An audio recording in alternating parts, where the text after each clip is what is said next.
Hi, and welcome to this overview of the Middle Ages. The Middle Ages formally began with the collapse of unified Roman imperial authority in Western Europe in 476.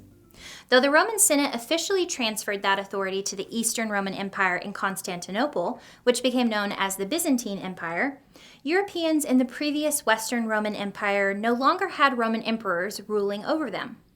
Foreign invasions from the Goths, Huns, and Franks, among other groups, had resulted in large-scale plunder and ravaging of lands. The disintegration of Roman authority in Western Europe, however, was by no means a total loss to citizens. In fact, there were certain benefits.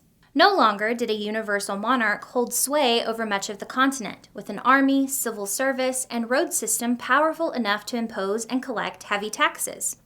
With violent decentralization of power came opportunity for individual freedom of maneuver, as many local rulers no longer had the territorial reach nor the wealth to employ armies of mercenaries and enslave the local population. Large-scale tyranny was receding, and in its place was an array of independent principalities. Peasants, or serfs, gave portions of crops they grew to their lords in exchange for being allowed to reside on small parcels of land and keep portions of their crops for themselves. In return, they were required to serve in the lord's army in wartime, among other obligations. This reciprocal system of obligations was known as feudalism. Often, serfs would owe their direct military obligation to lesser nobles, including knights, who were professional cavalry soldiers who owned lands under the dominion of a higher-level lord, such as a duke. The knights, in turn, owed military service to these lords. Feudalism was in wide usage throughout Western Europe, mainly from the 9th to the 15th century, in which heavily armed castles and manors figured prominently. The code of chivalry grew out of feudalism, primarily to curb the massive amounts of violence that were unleashed in a system with a plethora of principalities, many of them roughly equal in strength, and deploying armies of knights to invade each other's territory. This restraint on knightly conduct was instituted mainly to prevent nobles from being genuinely threatened anytime their lands were invaded by enemy knights. Practically, the nobles sought to hone the military power of their battalions through chivalry. Common emphasized values in the chivalric code were bravery on the field of battle and loyalty. Amid the feudal warfare, certain nobles with advisors emerged into leading positions, grabbing more territory than others and eventually generating the means to found kingdoms. In the case of Charlemagne, who reigned from 768 to 814, the Franks under his command even conquered an empire of sorts, though a much truncated version when contrasted with the ancient Roman Empire. But Charlemagne's territory would stretch from northern Spain through France and into Italy, Austria, Hungary, Belgium, and Germany. In seeking to revive the idea of the Roman Empire through his own conquests, Charlemagne was short of the mark, but cultivated many of the negative and positive qualities of some Roman emperors. He had 9 wives, and in one day had 4,500 Saxons beheaded. Yet he was also a diligent lawmaker, overseeing codified legislation for the minute particulars of his empire, and he ardently promoted education, founding schools and bringing scholars to his seat of government. In the triple partition of imperial territory to Charlemagne's grandsons, the westernmost region continued under the sway of the Franks, eventually becoming the monarchy of France. In the early 10th century, a group of inhabitants known as the Normans settled in a northwestern part of France and established a subsidiary duchy within the kingdom, owing loyalty to the French monarch.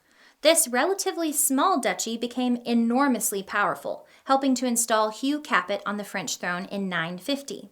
A literal crowning success came in 1066, when the Norman Duke William crossed into England and defeated Harold II at the Battle of Hastings, taking control of the country in the process.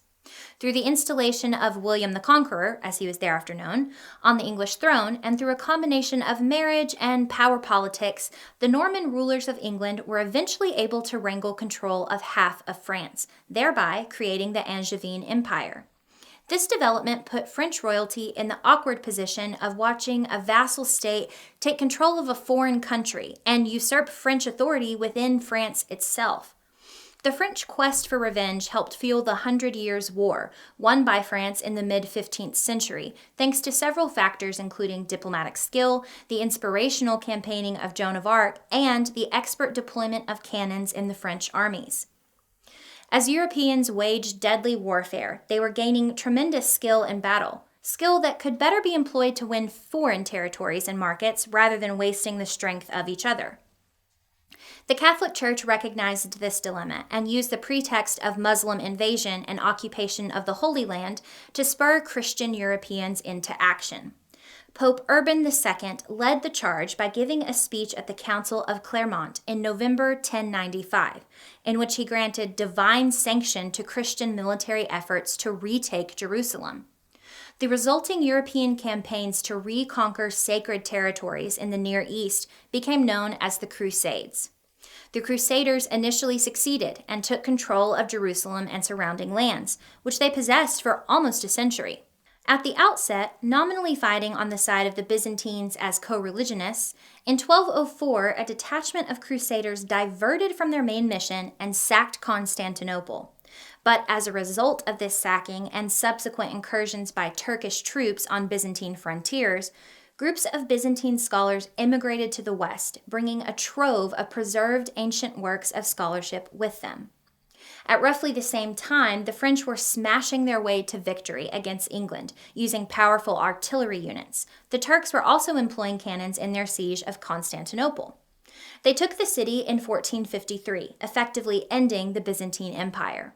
Another wave of immigration of Byzantine scholars to Western Europe got underway. The commercial and scholarly interactions brought about through the Crusades, Muslim rule of Spain, and the Turkish conquest of the Byzantine Empire eventually formed the basis for the Renaissance, marking the end of the Middle Ages. I hope this overview was helpful. Thanks for watching and happy studying!